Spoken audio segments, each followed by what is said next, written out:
Нұрила, Нұрила, деп қонақ бөлмеден шақырған ақсақалының даусынан асханада кесе шәйнегін жинастырып жүрген кейуана селк ете түсті. Қолындағы ыдысты қоя салып, қабырғалас бөлмеге елпеңдей ұмтылды. Не болды жазған-ау, сонша айғайлап шошып кеттім ғой, деп қолын жүре сүртіп есіктен көрінді. Басында оюлатқан қазақы тақия, түйе жүн жеңсізінің өңірі екі жаққа жайылып кеткен қария жазу үстеліне облыстық газетті айқара ашып салып, бар ынтасымен төніп тұрды. Бәйбішесі жанына жақындап, «Төке, ол не жазыпты сонша?» деп үстел үстіндегі жатқан көзілдірікті мұрнының үстіне іле салып қосыла үңілді. Қай бетіне қарау керегін нақты білмесе де, жарының көңілін аударған газет бетіне. «Мына суретке қарашы», деді күйеуі басын көтермеген қалпы. Тәуелсіздіктің 25 жылдығына орай түрлі түсті етіп шығарған ба Жетісу газеттің аты.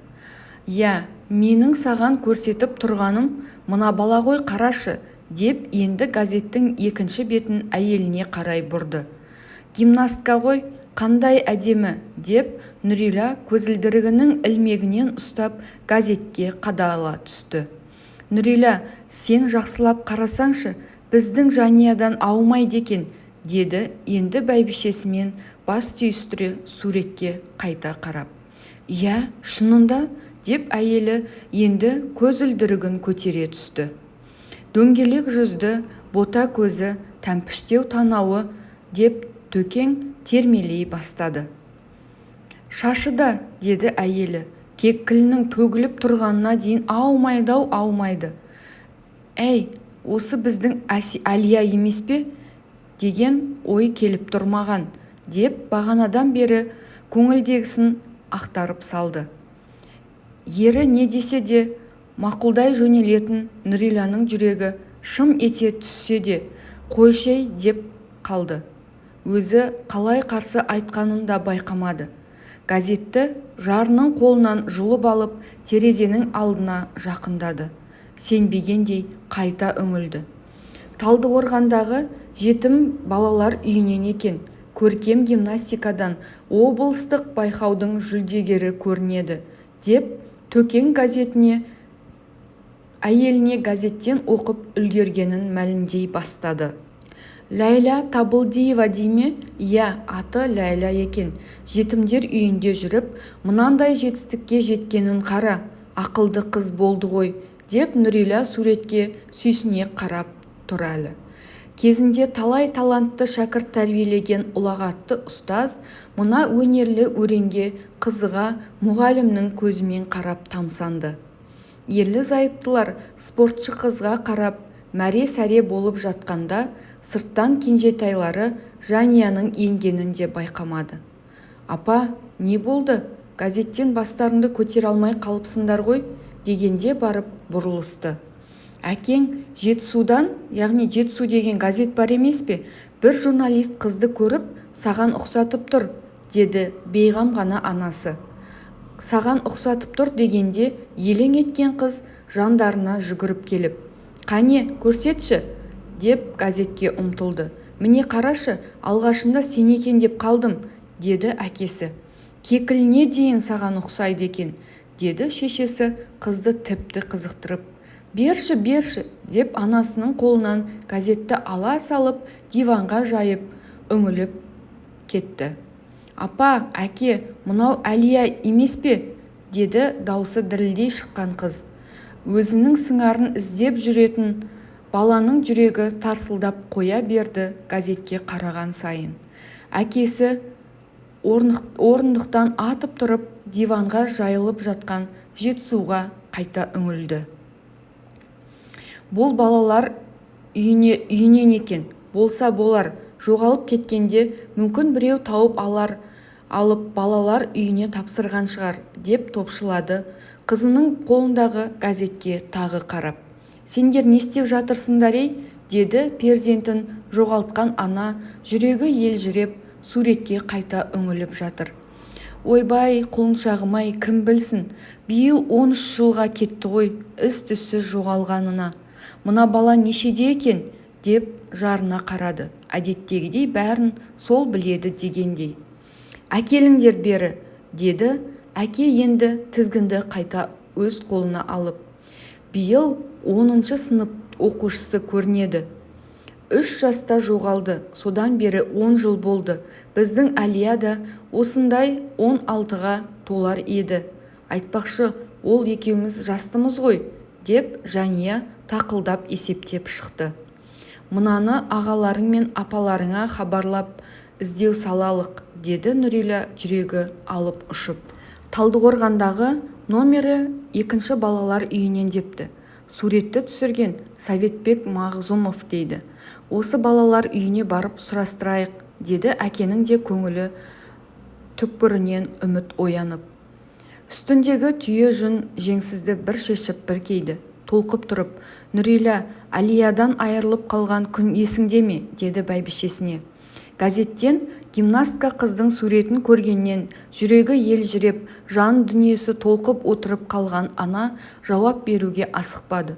Сол азапты күнді есіне алғандай бір уақытта барып: әрине төке, есіңде ме дегенің не? Мен сол күннен бері 1 жыл емес күн санап жүрген жоқпын ба? Жанияның әр қылығына, әр ісіне қараған сайын Әлиямды еске алып, ол бар болса бүйтер еді, сөйтер еді екеуі. Биыл мынаншасыншы сыныпқа өтер еді, мынандай жасқа жетер еді, деп іштей өзімді өзім жеп өмірім өтіп жатқан жоқ па? Басқа балалардың қызығы бір төбеде, Әлиямның қайғысы бір төбе. Көңілім әр күн, әр сағат сайын соны жоқтап келеді. Тек ешкімге білдіргім келмейді. Соның осы жағдайға ұшырауына дүние қуған өзімді кінәлаймын. Сені де аяп кетем кейде. Әлиямның еті тірі еді, аман болса бір жерден шығар еді дегеніңде, деп жанарынан жас парлап өксіп жіберді. Маған Әлия жақын бір маңда, бізге көрінбей жүргендей болып, әрдайым көңілім алаңдап жүреді, деген отағасы жанына диванға жайғасып келді. Бағана сен балалар үйінен дегенде жүрегім бүлк етіп, суретіне қайта қарағанда Жаниядан аумайтынын байқадым. Әкесі, іздейікші, осы біздің қызымыз, деп ерінің қолынан ұстап алып, өзінің жүрек тұсына жақындатып: қарашы, жүрегім сезіп тұр, соғуын тыңдашы, деп жарының жүзіне сондай бір жалынышпен қарады. Әрине іздейміз. 13 жылдан бері мен де оны іштей іздеп, қайда барсам да сол қызды кездестіріп қалардай егіздерме ұқсастық іздеп жүремін. Сен жылай бермесін деп айтпайтынмын. Алладан сыңарына амандық тілеймін, деп төкен қолын әйелінің иығына салып бауырына тартты.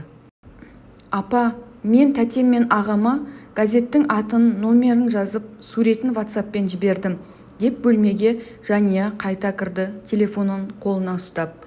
Ағаңның қолы ұзын ғой, сол таппаса зейнеткерлерді кім тыңдасын, деп анасы мемлекеттік қызмет істейтін ұлын мақтанышпен еске алды. Төлепбергеннің егіз қыздарының біреуі жоғалып кетіпті, деп ауыл дүр сілкінді екі кештің арасында. Етектегі шағын елді мекенге күн таудан асса болды, қараңғы түседі. Асима апа егіз қозысын көзінен таса қылмаушы еді, қалай айырылып қалды екен. Төкен мектептің жоғарғы сынып оқушыларын жинап алып іздеуге шығыпты. Нұрила тағы да Қытайға тауар алып келуге кіріп кетсе керек, әлі келмепті. Түнде қалып, қырға шығып, адасып, шибөріге таланып қалмаса жарар еді, деген алып қашпа әңгіме ауыл ішін шарлап кетті. Жақын ағайындары Төлепбергеннің үйіне келе бастады. Олар аңырап отырған Асима кемпір мен әжесінің етегіне оратылып, бауырына жабысып, көзі бақырайып жылап отырған егіздің сыңары Жанияны көрді. Егіздерді ажырата алатындары: Әлия да Әлияма жоғалып кеткен, деп жатты. Төлепберген бастаған мектеп оқушылары мен ауыл ересектері таң бозарғанша аяқ жетер жердегі ой-шұқыр, сай тоған, қыр белес, орман тоғай атаулыны түгел сүзіп шықты. Бала ұшты-күйлі жоқ. Сұрағанға төкең. Таңертең шешесі жолға шыққанда екеуі де әжесінің жанында қалыпты. Оған дейін Әлияның қай кезде үйден сытылып шығып кеткенін ешкім байқамаған. Еріп кетті дейтіндей сырттан ешкім келмеген. Үлкендері ертемен сабақта. Тек түске қарай ас ішерде тіршіліктен босаған апам іздеген ғой. Ол кезде Жәния үйде ойнап отыр екен, дейді түрі қартайып. Ертесіне аудандық ішкі істер бөлімшесіне хабар берілді. Әлияның суреті аяқ жетер жерге ілініп, хабарласу үшін аудандық ішкі істер бөлімшесі мен ата-анасының телефоны қоса жазылып іздеу жарияланды.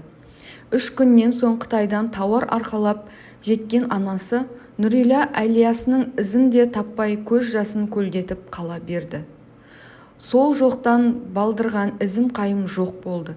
Көрдік деген, бір жерден бала тауып алыпты деген пенде болмады. Бақыттарына орай жаманаттан да хабаршы болмады. Әке мен шешенің баласына іздеу салып, хабар жолдамаған жері қалмады. Егіз қозыдай 2 қыздың 2 жасқа толған күндерінде түскен суреттерін үлкейтіп, төргі бөлмеге іліп қойды. Тірі жүрсе, бір табармыз деген үмітпен жылдар өтіп жатты. Ойбай, несін айтасың, балаларды ұрлап кетіп, дене мүшелерін сатады екен. Шетелге бала сатып, ақша табатындарға ауылдағылар да делдал болады екен. Солай ұрлап кетпесе, бір хабары шығар еді де. Ит құс жесе, 2 алақаны мен табанын қалдырғар еді. Балалар сай-саланы тінтіп шықты, сүйек табылмады ғой, дегендей сөздер алғашында гулеп барып басылды.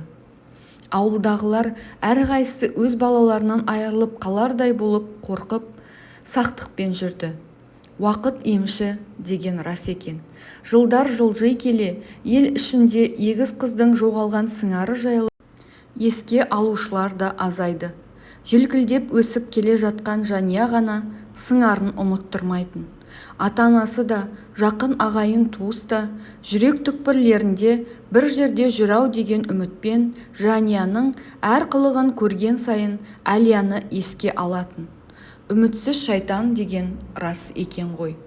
Нұрила бауыр еті баласының не өлі екенін, не тірі екенін біле алмай, жүрегі езіліп селсоқ жүрді. Сауда-саттық жайына қалды. Күйігін жасырғанның көңілі жұбанбайды деген бар қазақта. Сол айтқандай, Төлепберген мен Нұрила күйіктерін ішіне тығып, ал аналары Асима сол күйіктен өмірден өтті.